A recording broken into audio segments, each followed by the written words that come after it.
The mind, what is it? It's simply an accumulation of impressions, a collection of thoughts, memories, and experiences. These are not inherently yours. They have been shaped by what you've experienced, through your senses, your interactions, and the world around you. If you are not aware, you will believe these thoughts are you. But they are not. They are just impressions that your body and mind have absorbed. The body itself is nothing but food. It's made from the earth, from the plants and animals you consume. It's simply a physical vessel. The mind, however, is something else. It is the accumulation of thoughts, but also the capacity to understand, to reason, to create. But if you are not careful, the mind can trap you. You become a slave to your thoughts, unable to separate yourself from them. In fact, the mind is just one layer of you.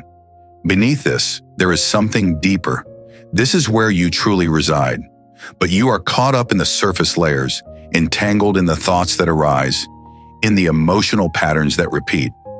The first step in understanding the mind is realizing that you are not the mind. You are not the thoughts. You are the awareness that can witness them, the space in which they arise. So how do you control the mind? The moment you understand this truth, you already have the key. The mind, just like the body, is a tool. It is a mechanism. But just like any other tool, it can either work for you or against you. The question is, who is in control? If you are not conscious, your thoughts will run wild. They will dictate your actions, your emotions, your very life.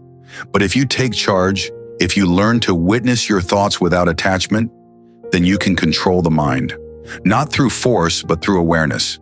When you sit down in the morning, or even during the day and close your eyes, you are not just shutting out the external world. You are turning your attention inward to the source of everything, the awareness that exists within you. You see, the mind is like a constantly churning river. If you try to stop it, it will only intensify. But if you stop fighting, if you simply sit back and observe, the river begins to settle.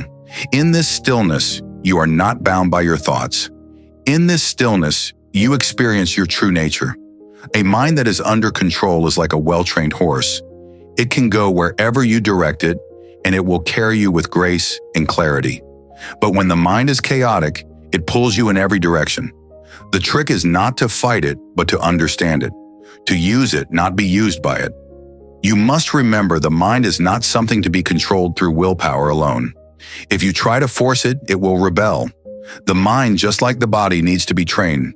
It needs practice.